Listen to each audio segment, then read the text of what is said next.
I sometimes have minor communication problems with our team, so it always comes as a surprise what they think I should talk about when they invite me to make a contribution to conferences of that kind. It's like the famous box of chocolate, you never know what you're gonna get, which I find always an interesting intellectual challenge, that it's not like I want to talk about this in the framework of a conference, but they want me to talk about something which is in most cases a mission impossible.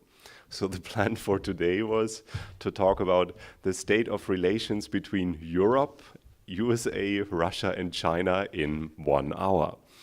So when I was lying in bed with fever yesterday, because I spent, and that is the reason why I couldn't come yesterday, I spent a day at a similar conference, which was about the dawn of Europe with the rising emerging powers, China, Russia, India, and Brazil. And I thought that could serve as an inspiration. So let's see how these guys do it.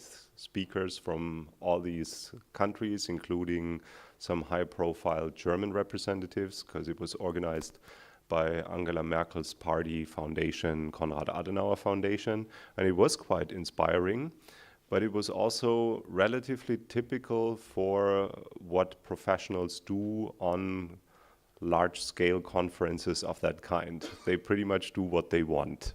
And so I thought, okay, if everyone does what he or she wants, and I have, aside from my academic background, a specific representative role to be here a member of the board of directors, I somehow also do what I want, which made the whole thing a bit fuzzy and very academic and not what you usually get, like case studies and very specific contributions to the one or the other topic related to what this conference is about, but to reflect on the overarching themes and what we actually do at the ICD.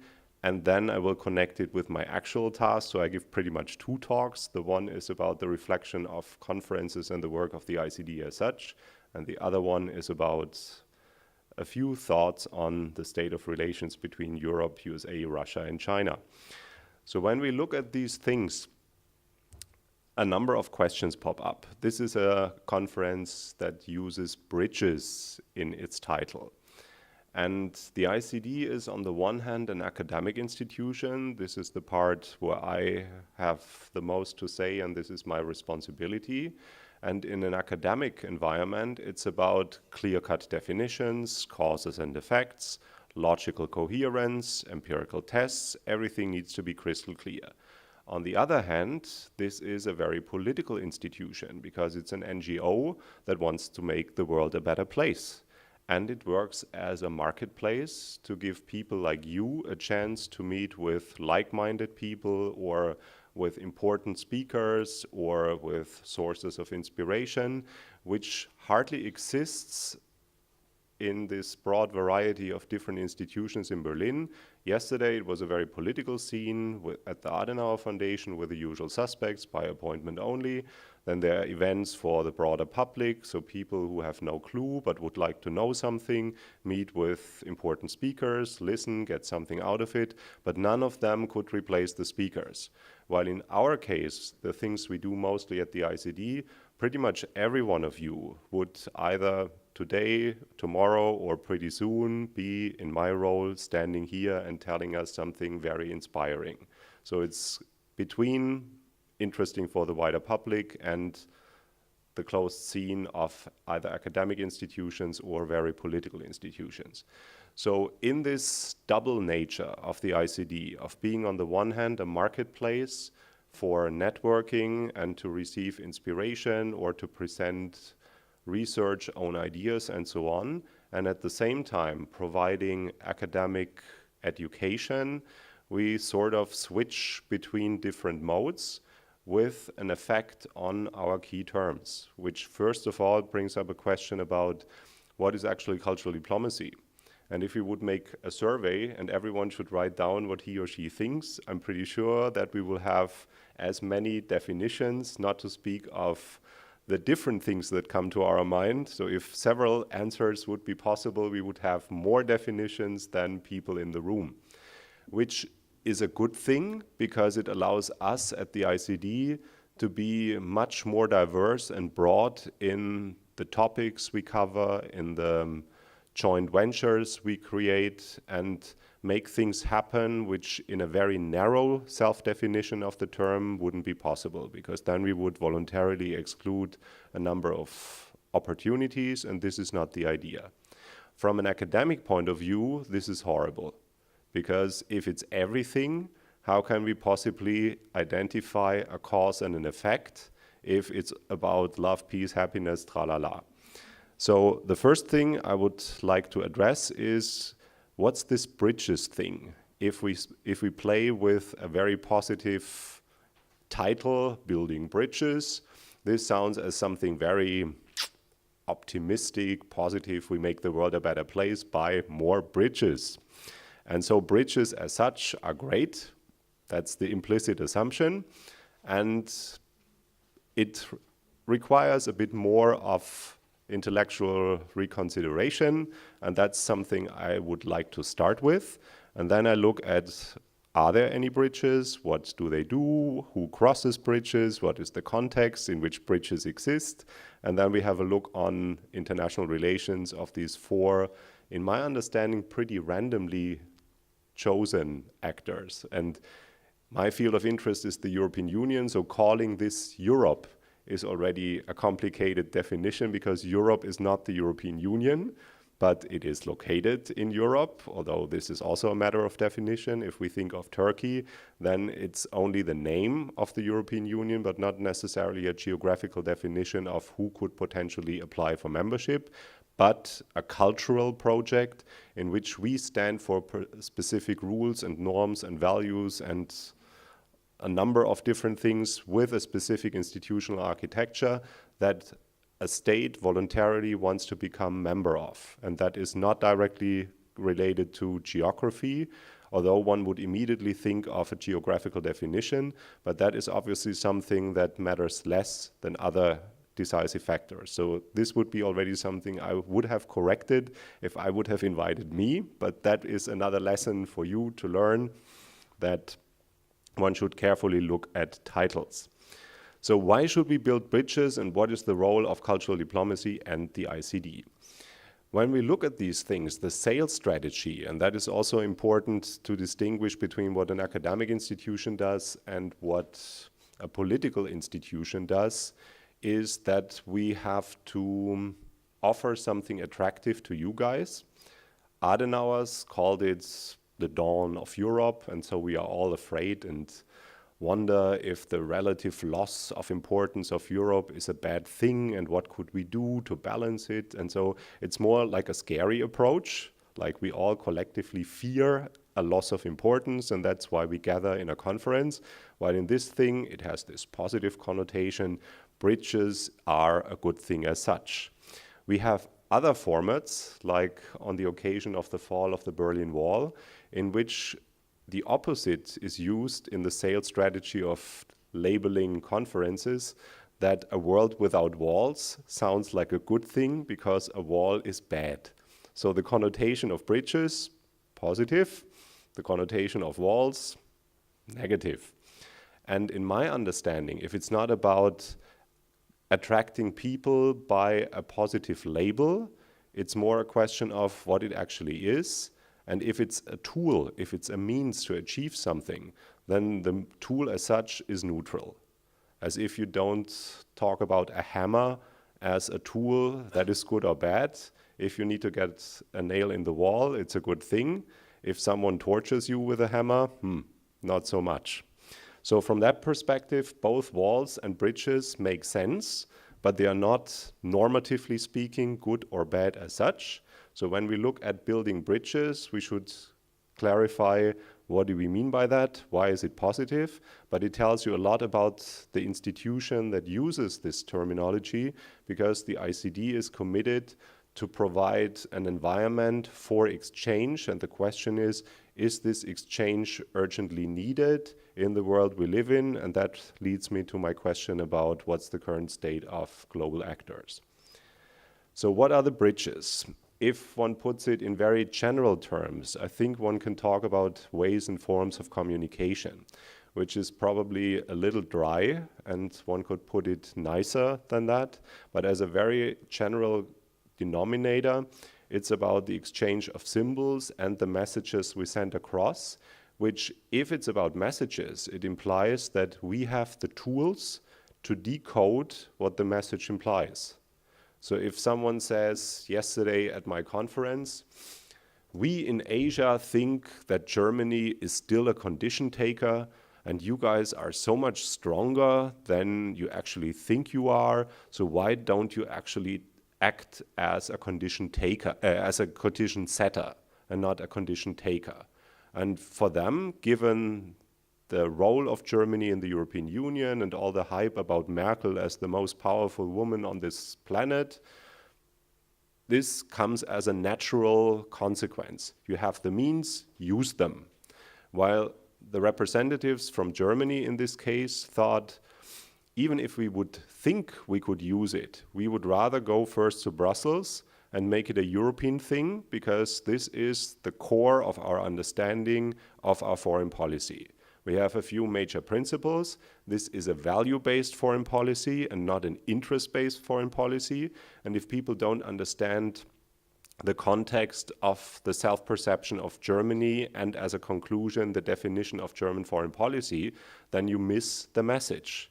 So they think, given the environment, you should do this, and instead, with a set of different assumptions, Germany comes to a completely different conclusion. So that's already an example why bridges somehow make sense, but not as such, like bridges, even more bridges, but for a specific purpose. So when we look at the different challenges in which we operate, then of course one of the first things that come to our mind when we think of cultural diplomacy in this planet and not just a specific region, then globalization pops up. And globalization is another fuzzy word where we could also make a survey and see what is your personal globalization definition. And then you would come with a number of different aspects and dimensions. After reflecting for quite some time on globalization, what I like the most about the very nature of this process is that it has an effect on time and space. So that is different from what it used to be. We had always exchanges, we had always trade, we had people traveling, but you come from different places, you have immediate access to information. So by technology and by increased mobility, there is a chance to be exposed to the other with all the intercultural consequences, that the world is not what it used to be in more segmented markets or defined spaces where people have a cultural homogeneity as a necessary precondition to understand what messages mean, but we are permanently confronted with codes we cannot decode. And that explains why something what the ICD stands for is urgently needed, even if there are so many alternative options. What is built as bridges and what exists in times of the 21st century in comparison to times where crossing bridges physically and crossing bridges in terms of intensified communication couldn't provide a similar environment. So with intensified exchange, we see a number of cultural consequences and redistributional effects, which leads me to my point of a bridge isn't good as such. A bridge just changes something. And whether you consider the result as good or bad lies in the eye of the beholder, or if we identify a specific aspect, similar to what you discussed earlier with my distinguished colleague about consequences in human rights, then you choose which indicator you pick to qualify a development. But it's not that by intensifying the existing of bridges and the use of bridges, the world will become a better place, but you just change the outcomes. Some cultures can't compete in this increased competition and they will disappear from the scene. Some are more competitive and maximize the benefits. And that clearly leads to also losers, because by opening borders, getting rid of walls and building bridges, you intensify competition. And if intensified competition is a good thing as such, is highly questionable, which immediately brings up the question about who defines the framework laws in which competition should take place, which is then a normative question, which leads us to our cultural basics of what do we believe in, what do we find better than others, and a global discourse on how rules should be developed and what global order does the appropriate job to deal with all the challenges. So when we think of globalization, then it sounds like a fashion in the last few years in which a lot of politicians try to convince us that there is no alternative anyway. So it's happening. It's like fate. It's coming. But this is also something which is intellectually lazy, to just accept things the way they are, as if there is no alternative, because there are always alternatives. They only come with different costs and benefits.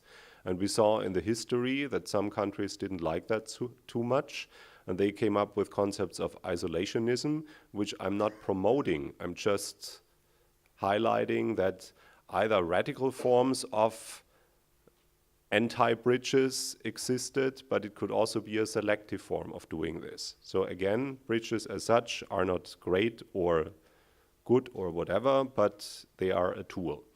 So when we look at what exists, then the traditional form of how countries interact, my topic of today, international relations of 4 global players, the normal way would have been diplomacy. Now we live in times, and again in my case of the European Union, there is a foreign ministry, the German Federal Foreign Office, and people there are not exclusive representatives of Germany. It's not the bottleneck through which negotiations about whatever conflict of interest with France are channeled, but they're just one actor among others, because we have already intensified our exchange to a degree in which we belong to one system of multi-level governance, in which the definition of diplomacy becomes blurred by the fact that there is no clear-cut distinction between what is in and what is out. We have one integrated monetary union, we have an integrated agricultural policy, and a number of other centralized competences of public policies that used to be national, and now they are no more. And therefore, the people in the Ministry for Agriculture directly communicate with their counterparts in other countries, and they don't even think about categories of diplomacy, not to speak of the procedures and the protocol. They just communicate, because they are part of something that is more seen as internal and not so much external, but that's more a matter of definition. If you see the European Union as one and its internal affairs, or countries as sovereign states that communicate across non-existing physical borders inside of a certain given space. And the same is true for multilateral or multipolar or bilateral forms of communication that show a growing trend that if we don't find a global solution, for example, in trade negotiations in the WTO, then the second best option is to sign bilateral agreements which are better than having no agreement. And also on this level, diplomacy is not exclusively channeled through foreign ministries, but we have all kinds of official forms of communication. Then in practice, as well as in literature, the so-called track 2 diplomacy popped up as something important, in which NGOs, the civil society, everyone who's not wearing a dark suit and officially representing his or her country is about a diplomat, but we are also diplomats in the sense of we are cultural containers who carry our cultural content from A to B, and we expose ourselves to all these cultural perceptions and thoughts and ideas. And if we call it education, we transform ourselves voluntarily to become a different person, more or less a cosmopolitan, which makes us different from the person who doesn't make use of such opportunities. But by formatting societies in a different way, we see similar effects as if it is channeled through official lines of communication on a state level. So the states become one level of communication, but neither an exclusive one nor the most relevant one. What the title of my talk suggested, that the world consists of nation states and that's it. And that is neither the perspective of what we do at the ICD, nor is it the only and the most relevant one. Because there are other forms of intensified exchange, which is trade routes, the development of information technology, the role of media, and what you do, being personally mobile and coming here and learning from face-to-face communication with people who attend this program. So, what is around the bridges? Because if there's a bridge, then there should be a content, an environment. Is there a valley? Is there a river? What needs to be crossed? And if we see this as a cultural space in which there's one culture, there's another one, and they don't communicate, so let's build a bridge, then we see that, again, there are challenges and opportunities which explain why some people prefer to build walls or fences or defend themselves against the other, either because they think they cannot meet the challenge or they would lose in a competition, or because they put a certain value higher than what a market process of increased competition would lead through. And that could either be specifically a threat and you defend yourself by building a wall or defend your territory, or it can be that you consider yourself being surrounded by friends and partners.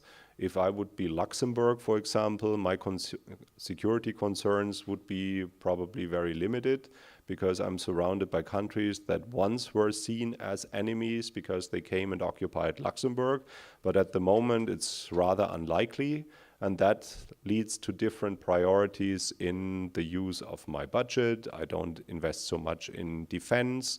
I think the United States will defend me anyway, and I could even be a free rider in a missile defense shield or what else could come from faraway places with missiles.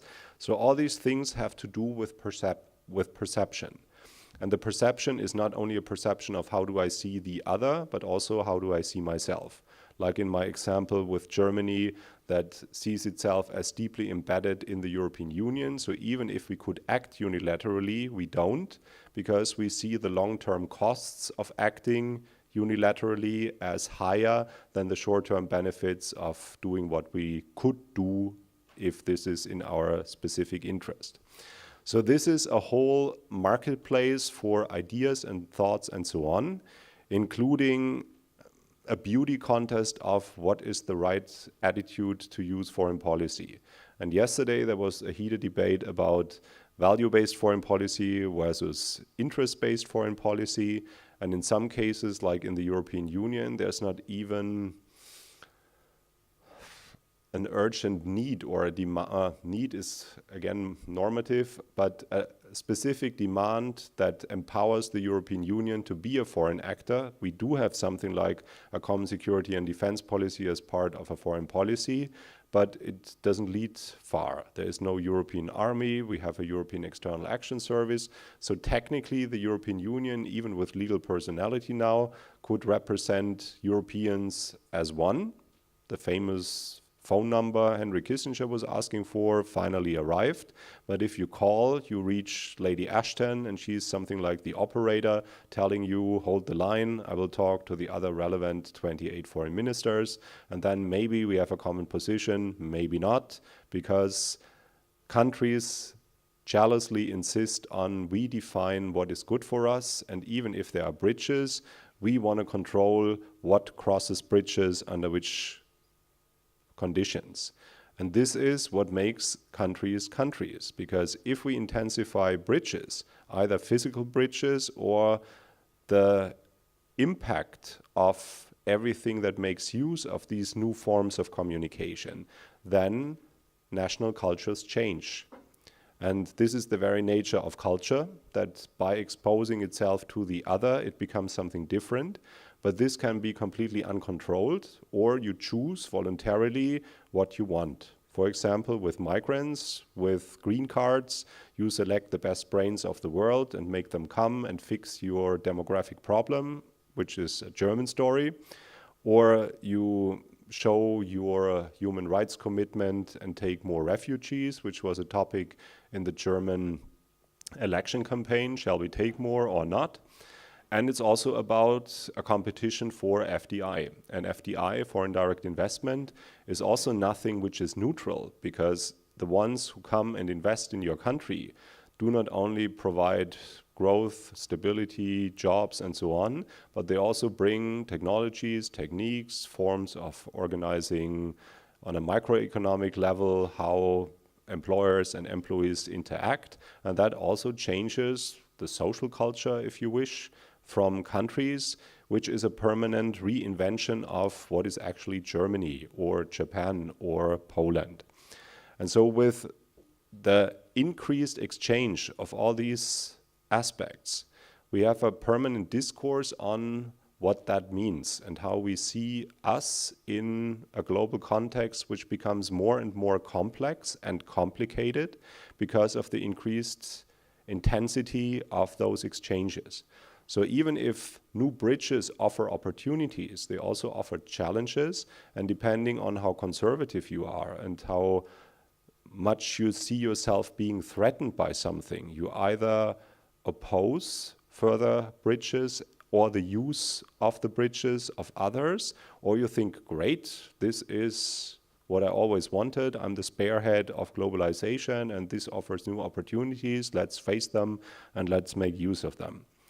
So when we now finally look at my topic, then we see that there are so many factors that even if I would have started with an empirical analysis of the state of relations, I would get lost in the numerous factors, which is the very nature of social science, that this is not like the weather report where we put in a number of factors and then we make a forecast and the forecast is getting better and better with computer technology.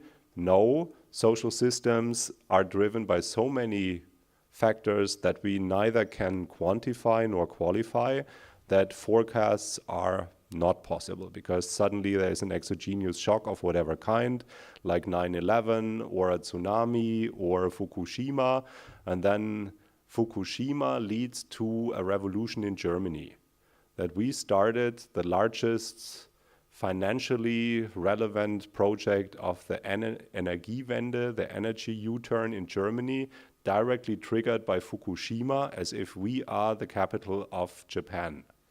And this gives a very practical example of something you could never ever forecast, with all the consequences for your domestic political system. So if people think, I would like to elect Merkel, what does she stand for? And she promised in 2005 that she represents a neoliberal economic policy concept, slim state, reduced expenditure, markets can do better than governments do. The next thing she does is the largest deficit spending and the most dramatic interventionist policy in the history of this country to fight the financial crisis. That happened in 2008 after getting into power with a neoliberal program. And then she announced in 2009 that she will start a U-turn from the Energiewende of the red and green government, that we shut down nuclear power plants. She thinks this is nonsense, this is bad for the industry, and she's a very business-oriented person. So this is the promise, people elect her, and the next thing she does after Fukushima is a U-turn from the U-turn. So if you never know what you get, because external factors and internal discourses make programs completely unpredictable, then only the last thing that is left is trust as a very basic human indicator for the decision of what you support. And this was a lesson she learned from the 2 previous elections campaigns, that she didn't talk about anything content-wise and only presented herself as continuity. You know me. You know how I handle challenges. And if you know me, then you can rely on me. And this is all about trust. And people obviously like this idea in turbulent times where you never know what the next challenge will be. But we've seen how she handled the financial crisis and Fukushima. And so hopefully the next challenge will see someone in the driver's seat that we know and how she communicates. And so she's experienced in crisis management, to put it that way. So when we now look at the US, Russia, EU, and China, it's extremely simple to tell a convincing linear line of argumentation that because of certain factors that we highlight as decisive, the United States is going down the drain. And they have a huge financial problem, they are dependent on China, they missed to understand the major challenges like climate change, and if they don't address them, it's the end of the world as we know it, with the United States as a hegemon. Then technology pops up like fracking, and suddenly fracking makes the United States producing 1/3 of global fossil fuels at home with all the environmental risks, but it changes the whole global order. Suddenly, it's no longer relevant to defend the Middle East because you have your fossil fuels at home. So who cares about the Suez Channel or all the other strategic relevant places?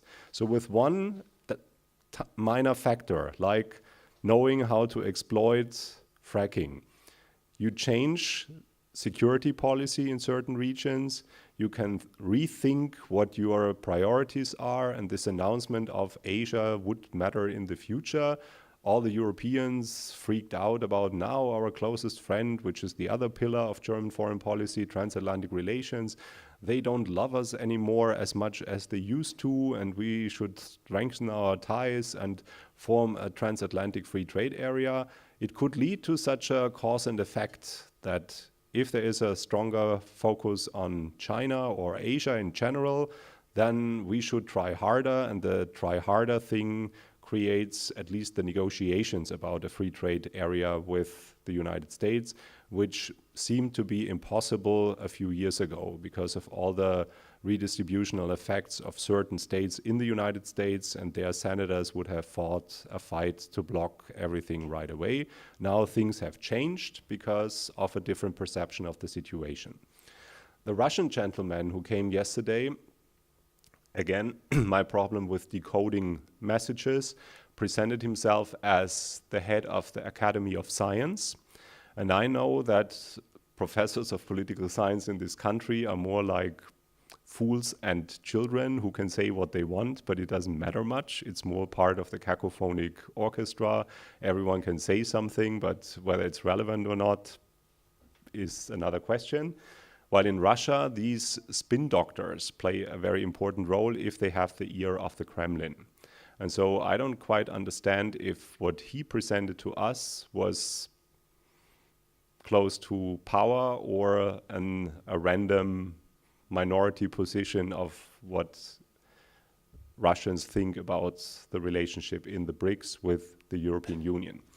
But surprisingly or not surprisingly, it was all about energy, because this is the key factor for Russia. They have not much to sell but energy, and their whole economy is based on the revenue from selling energy.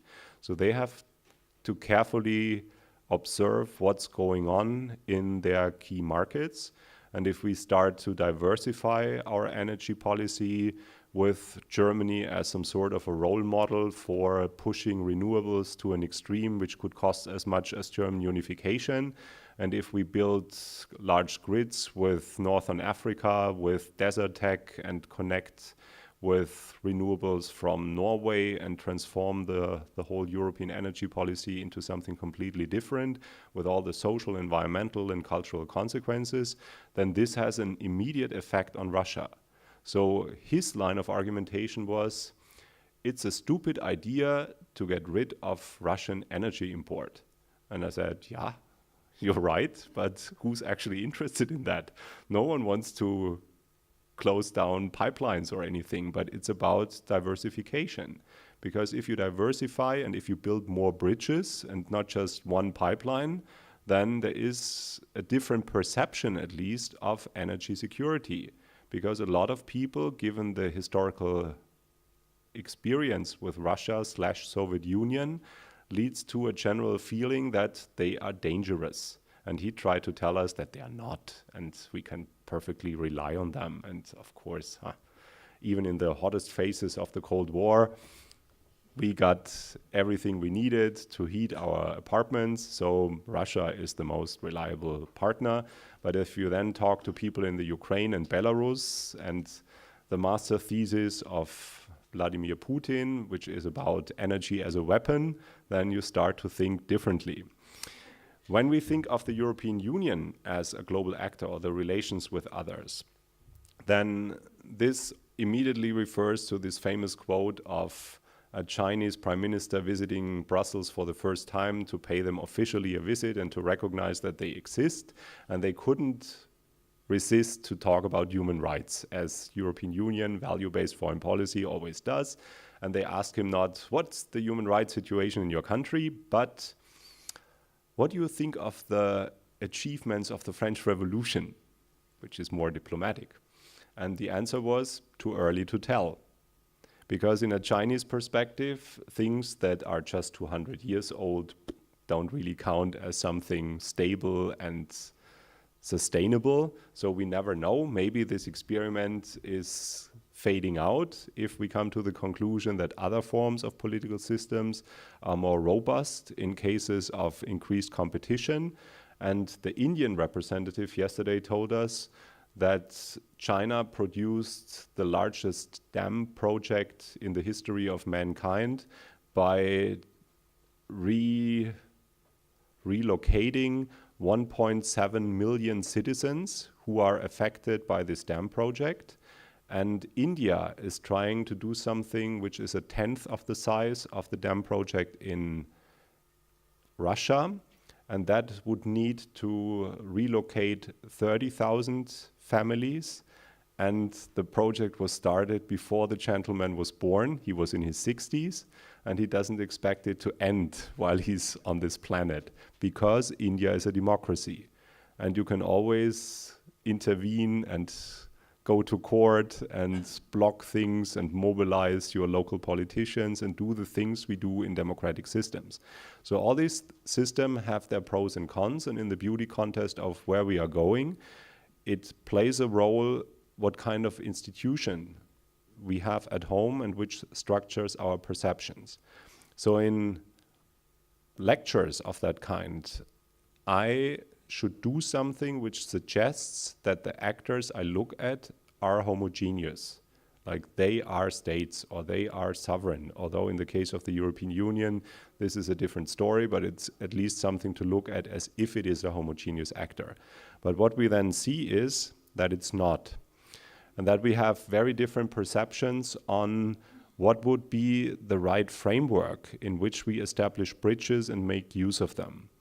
So in the European discourse, we learn from experience that multilateralism, the institutionalized form of interdependence in which we make it difficult to define what is my interest and what is yours, because we become institutionally so dependent on each other that, for example, in a cross-border supply chain management, you get raw materials from the one country, you have consumers in another country, you cannot clearly distinguish between what is my interest. If the company that produces and sells this is subject to protectionist instruments, or if they suffer from whatever forms of discrimination, then everyone suffers. And that makes it extremely difficult to define what is my interest and what is yours, with the related toolbox of drawing consequences from that.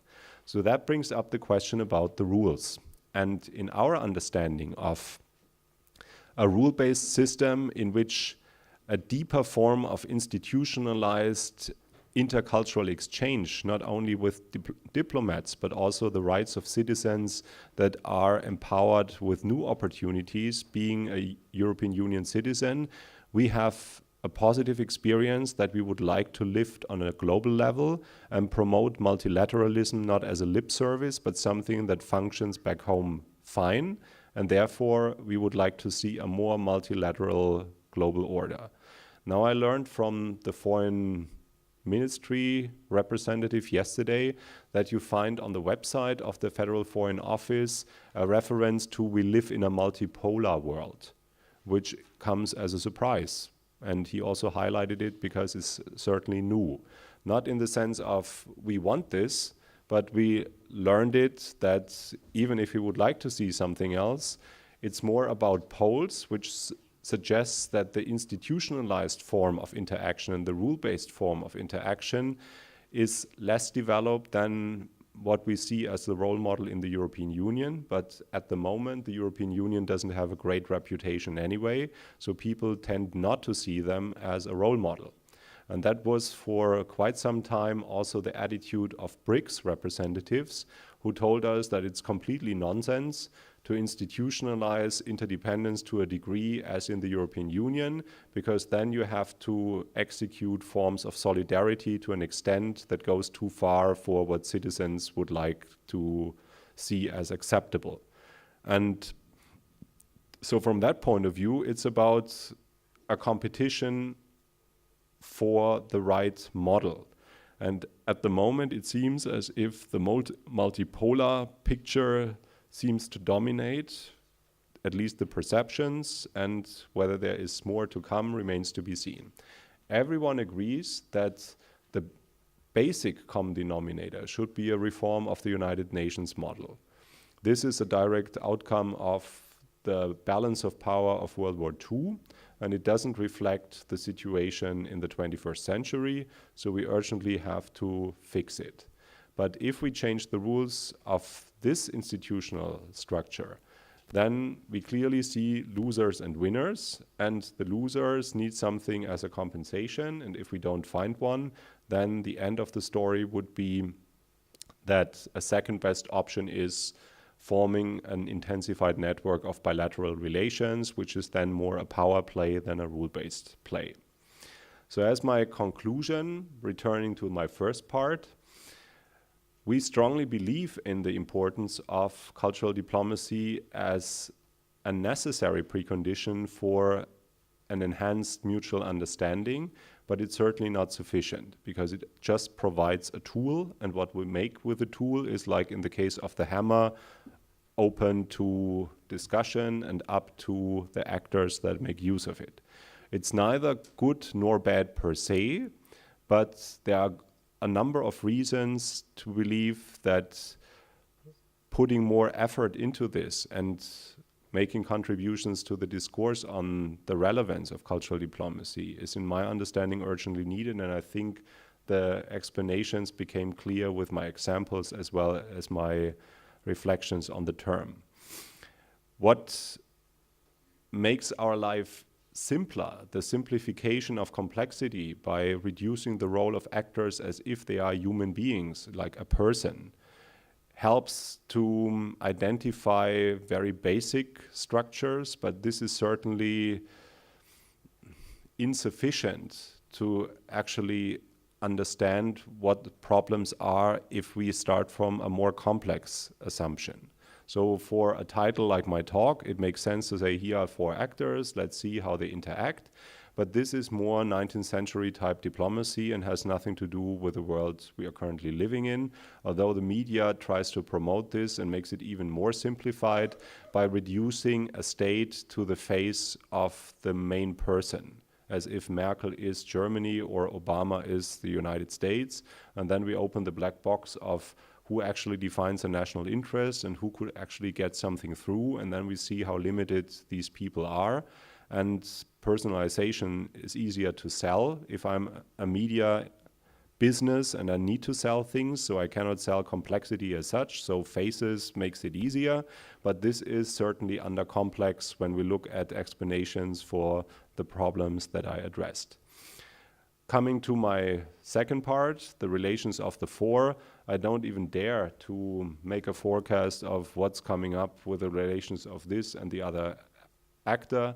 If we agree on something, like discuss developments in energy policy or development of security organizations, then we at least reduce the complexity to one thing, and then we can isolate decisive factors, test different models, and draw conclusions. But when it is all about what are the relations, I maybe next time bring my crystal ball and then we have a look, but this is not the purpose neither of the ICD as such, nor of an academic director.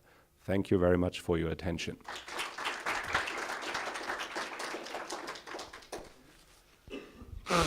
Thank you very much. We'll open the floor now for some questions.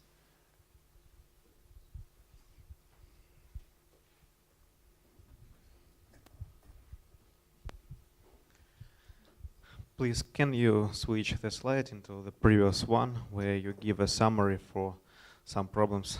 This one? No, just previous. This? Yeah, this. So, I'm from Russia, and I can say that, of course, we have some problems. We have an economic problem because a great mineral resources in Russia, it's of course a great power, but in the same time, it's a dimension for Russia, because in fact we have not to do anything, because we just can sell gas or oil and so on. But nowadays, I think that now economic model is turning into the innovative way. Mm-hmm. So we are trying to get rid of our, I can say, energy potential, and not to save just only gas, oil, but to say some goods and maybe some technology. Services. Yes, and we try to make some steps into the intellectual model of economic model. So, and then I can say that we don't see ourselves as a great military power, and we think that we are a democratic country. We are a very young democracy, in fact. And I can say that, for example, our foreign policy is very democratic. So we don't want to use power or to just to use the hard power model in our relationships with our foreign partners. So I just want to disagree with you that we see itself as a global power, not a democracy. I can say that, for example, in our country, 70% of people, they support Putin now, and we don't think that he is a kind of a dictator in our country, because really people do support him in this moment. So especially his foreign policy. Of course, our social problems are huge, but now we are, of course, trying to solve them, the problems, and we want to solve them in, I think, in European way, because the European model is very similar for us, and some social problems that were in Europe, for example, several years ago, I can say, in maybe 50 years ago, are now familiar for us. So we try maybe to solve them in European way. And I can say that we are not the Soviet Union who just wanted to bring some models of their ideas into the world. We do not want to enforce people to take our vision. We just want to do it in a democratic way, just to tell our point of view and to discuss it with our foreign partners.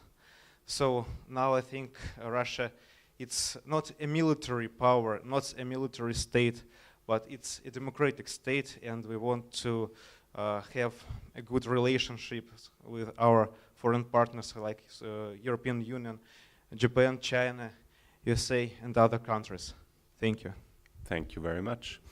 This is a perfect example of what I was talking about. I, for the sake of my 1 hour oversized topic, have to reduce the complexity and don't give appropriate statements like this one. If I hurt your feelings, I apologize. That was not the intention with my oversimplification. But this is also exactly what I meant by the code and the ability to decode.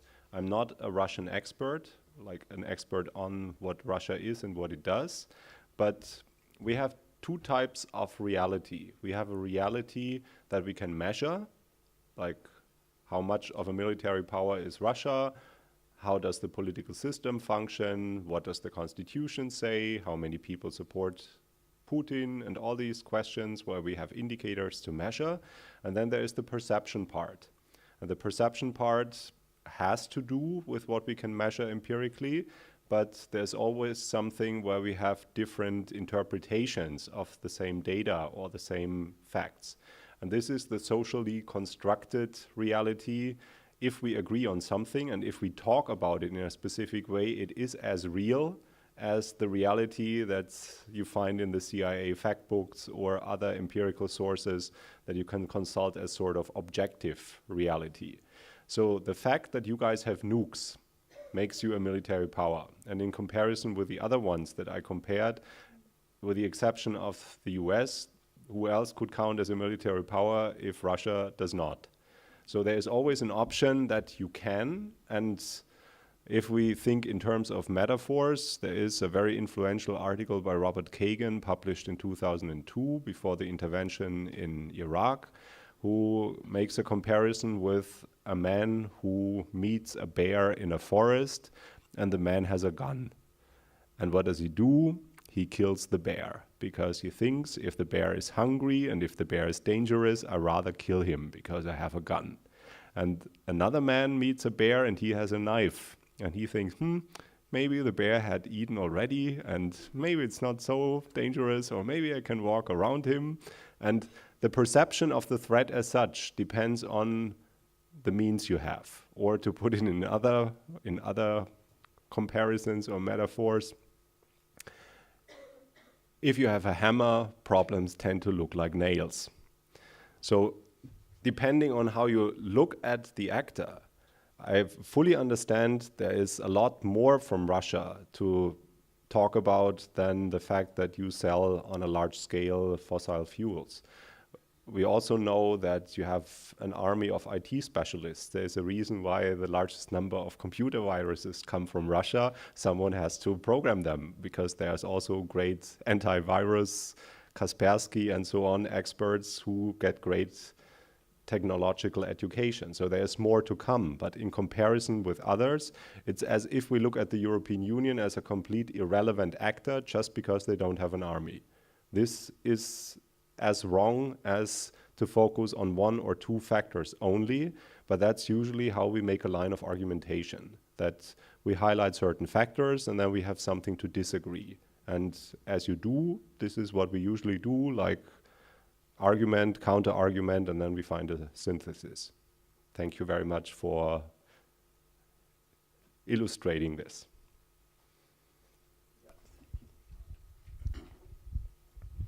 Thank you very much for this presentation. Before I come to my question, just to refer to what my colleagues say, if we measure democracy, there are talks in Europe itself saying that there is a deficit in democracy in Europe here. So it's somehow, as you say, the way we interpret, the connotation we give to give a specific topic and which variable we link to it. To my question now, we've been talking about cultural diplomacy for over a week now. Do you think that cultural diplomacy could be efficient without the implication of political decision makers, and not talking about the creation of institutes to promote languages or to promote certain reflection of the country itself? First, you reminded me that I only answered a part of your question. The democratic part hasn't been answered yet. I strongly believe that Russia is not a democratic country. Either we use in an inflationary way the term democracy and leave it up to each and everyone to decide how democratic you feel today. And then I don't think that any country on this planet exists which would not refer to democracy.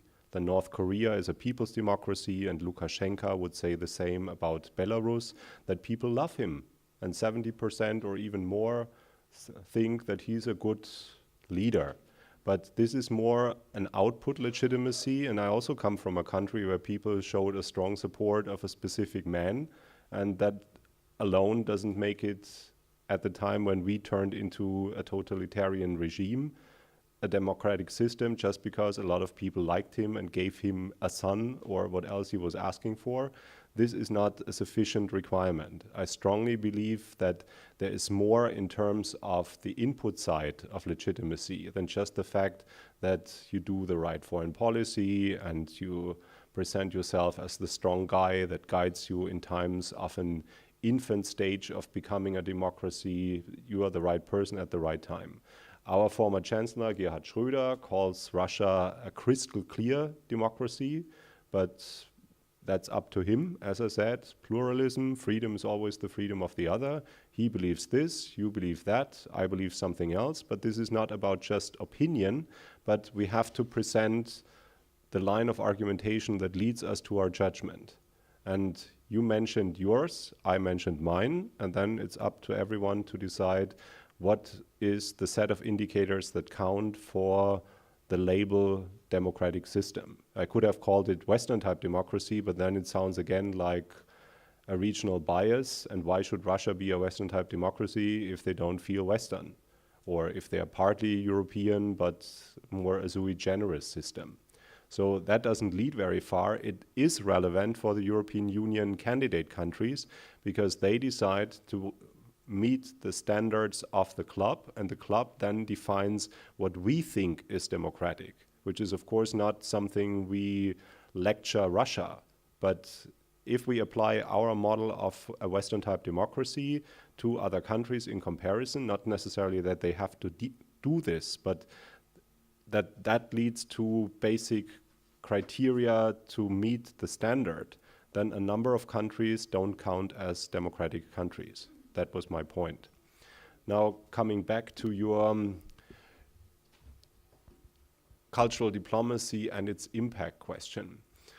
You could see that my definition of cultural diplomacy was a very broad one. It wasn't everything in an embassy that is represented by a representative of a state is either political, security, econ, or culture, and then you have a unit and they promote German culture in other countries or sponsor language courses, and this is classic cultural diplomacy, but including all the other non-state, non-formal, non-diplomats in dark suits forms of cultural exchange also count as that.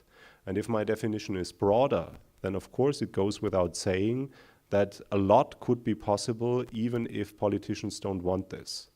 And as a specific example from Germany, we have something like 17,000 foundations that in my broader definition of cultural diplomacy count as cultural diplomats or promoters of bridges, to refer to our title today.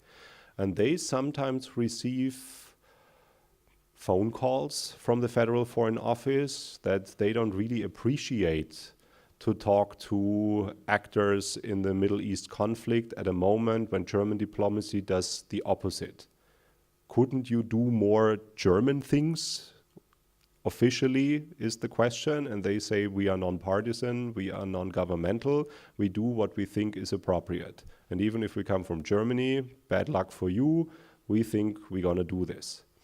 Which is also a little difficult from their self-understanding. It's as love, peace, and happiness oriented as I've described the bridge metaphor. that when you talk to Bosch Foundation or Körber Foundation that are very active in very sensitive political conflicts as a mediator or someone who provides a bridge for those who don't communicate with each other, then they never tell you what their agenda is. They rather tell you that they provide the bridge, and what you do with the bridge is up to you, which I find a pretty naive way of looking at cultural diplomacy, because you have to have a goal and standards, like in my case where I defend my position on this is not a democratic country. Because if you leave it up to each and everyone, then you can provide a marketplace for going back to history between, let's take another Russian example, Molotov and Ribbentrop meet at the ICD and we provide them a marketplace for change, because change is great. They cross bridges and then the world is different. That would be exactly this naive form of we don't care about the result as long there is a result. We are the catalyst that made it possible that these two foreign ministers come together and find a solution which makes Europe different from what it was before. If it's that neutral, I don't think that cultural diplomacy does the right thing. But again, we are on the one hand an institution that tries to describe and explain, and on the other hand, we try to make things possible. And the things that we want to make possible are strictly normative. And this is difficult for the one or the other option, but it's certainly not fully dependent on the permission of political leaders.